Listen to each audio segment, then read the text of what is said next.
నమస్తే. సామాన్యుడి చేతిలో సామాజిక అస్త్రం నంబర్ 1 న్యూస్కి స్వాగతం. నేను రవీంద్ర.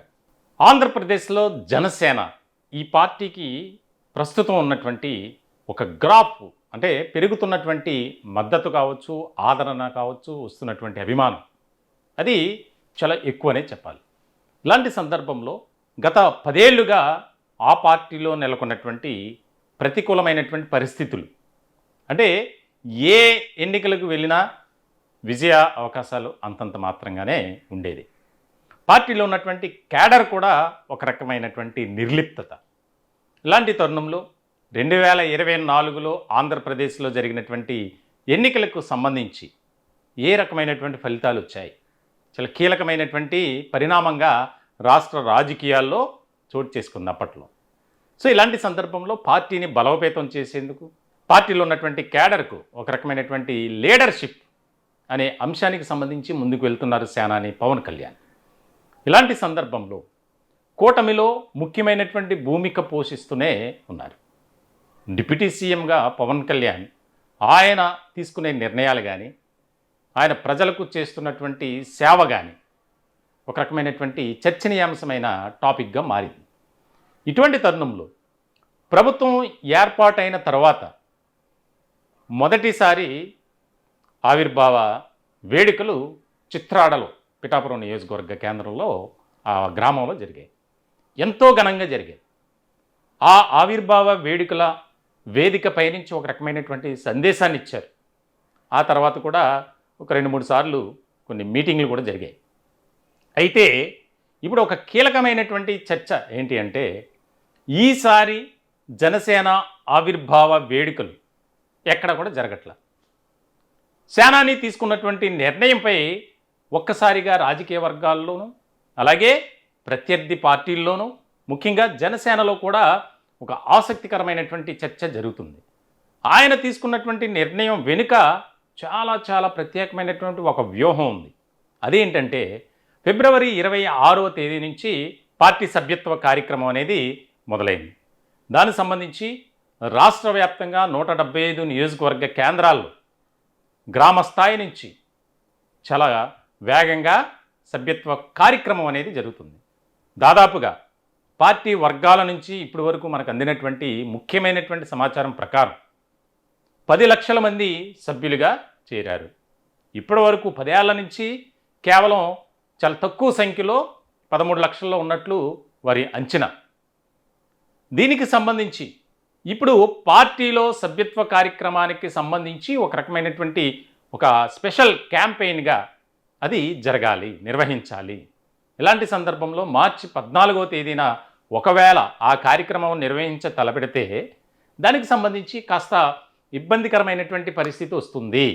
కాబట్టి ఆ కార్యక్రమాన్ని పూర్తిగా రద్దు చేసుకొని ఇంకా ఈ యొక్క సభ్యత్వ కార్యక్రమం జరగాలి. దానికి సంబంధించి బూత్ లెవెల్లో అంటే గ్రామ స్థాయిలో జనసేన పార్టీ పట్ల ఎవరైతే ఆకర్షితులై ఉన్నారో వారు కేవలం పార్టీని అభిమానించడం మాత్రమే కాదు, ఆ పార్టీలో సభ్యులుగా చేరాలి. తద్వారా రానున్న రోజుల్లో రాజకీయంగా కూడా జనసేనకు ఒక బలం అనేది ఉంటుంది. ఏమో 2029 ఏ విధంగా ఉండొచ్చు చెప్పలేం. రాజకీయాల్లో రాత్రికి రాత్రే అప్పటికప్పుడే పరిణామాలు చాలా వేగంగా మారుతాయి. సమీకరణాలు చాలా స్పీడ్గా ఊపందుకుంటాయి. ఎవ్వరు కూడా ఊహించలేరు.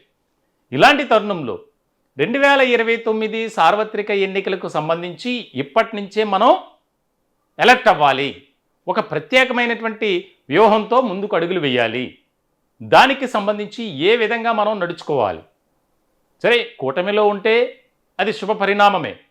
ఒకవేళ ఏదైనా జరిగితే మనం స్వతంత్రంగా పోటీ చేయడానికి కూడా మన దగ్గర బలం ఉండాలి, అన్ని రకాలుగా ఉండాలి అనేది సేనాని ఆలోచనట.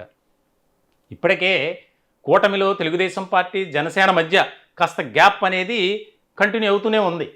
తాజాగా అవనగడ్డ నియోజకవర్గంలో కూడా జరిగింది. శంకుస్థాపన విషయంలో అక్కడ స్థానిక ఎమ్మెల్యేకు ఎలాంటి సమాచారం ఇవ్వకుండా ఆ కార్యక్రమాన్ని రద్దు చేసి తెలుగుదేశం పార్టీ నాయకులు రకరకాలుగా దానికి సంబంధించి జరుగుతుంది.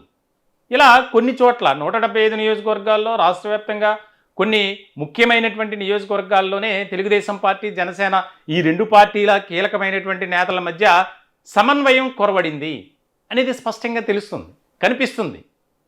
దీనికి సంబంధించి ఏమో చెప్పలేం, ఎలా అయినా మారొచ్చు రాజకీయాలు. కాబట్టి 2029 ఎన్నికల నాటికి అన్ని విధాలుగా మనం సన్నద్ధులై ఉండాలి అనేది ఒక ఆలోచనట.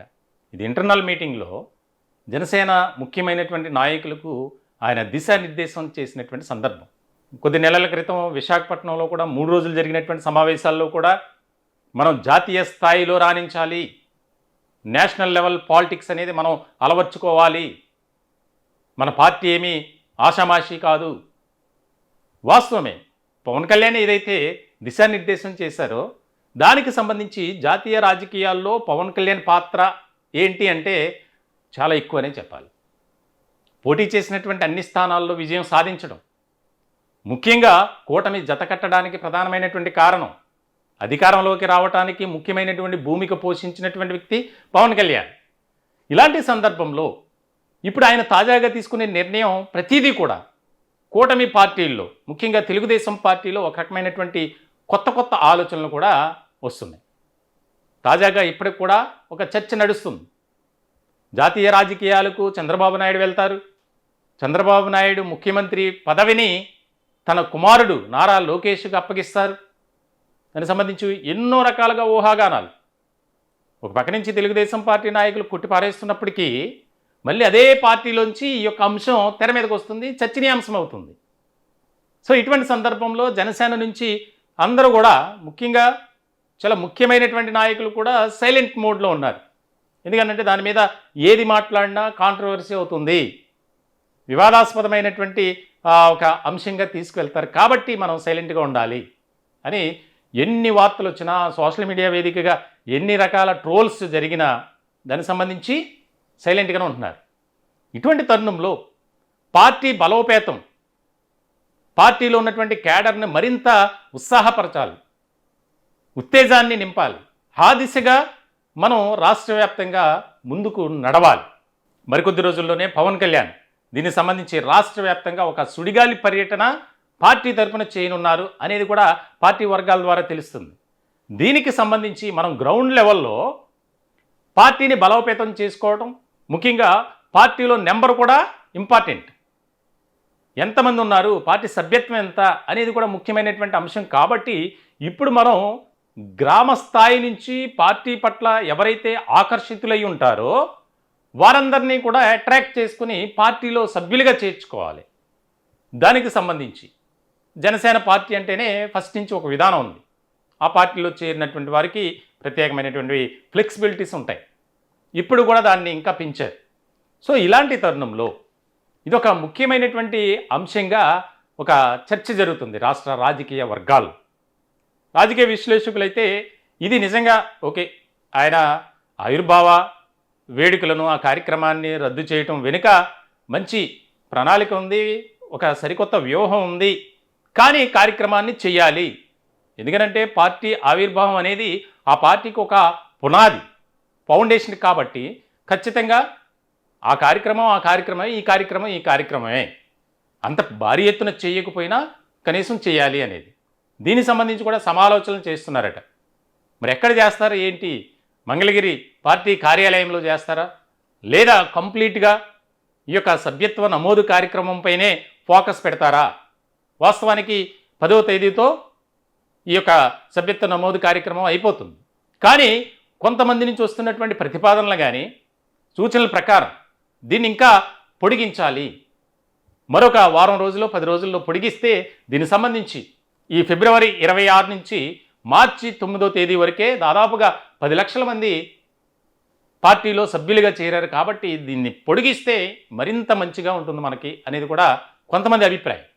మొత్తానికైతే రాష్ట్ర రాజకీయాల్లోనే కాదు, దేశ రాజకీయాల్లో ఒక ప్రత్యేకమైనటువంటి ప్రణాళికాబద్ధంగా వెళ్తున్నటువంటి పార్టీ అంటూ ఏదైనా ఉంది అంటే అది జనసేన అని ఖచ్చితంగా చెప్పొచ్చు.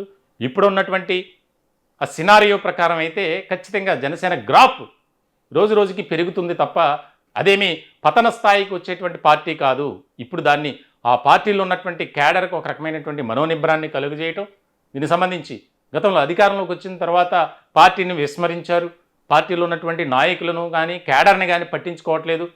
ఎక్కడా కూడా బూత్ లెవెల్ కమిటీలను కూడా నియమించలేనటువంటి పరిస్థితుల్లో పార్టీ అధినేత ఉన్నారు అని అనేక రకాలుగా గుసగుసలు వినిపిస్తున్నాయి. బయట నుంచి విమర్శలు కూడా వినిపిస్తున్నాయి. ఇలాంటి సందర్భంలో వాటన్నిటికీ చెక్ పెట్టి మన పార్టీని మరింతగా స్ట్రాంగ్ చేసుకోవాలి అనే ఒక ఆలోచనతో పవన్ కళ్యాణ్ ఉన్నట్లు తెలుస్తుంది. రానున్న రోజుల్లో ఆంధ్రప్రదేశ్ రాష్ట్ర రాజకీయాల్లో జనసేన ఎన్ని అద్భుతాలు సృష్టిస్తుందో చూడాలి. ఈ టాపిక్పై మీ విలువైనటువంటి అభిప్రాయాలు కామెంట్ రూపంలో తెలియజేయండి. దయచేసి మా ఛానల్ని సబ్స్క్రైబ్ చేసుకోండి. Thank you.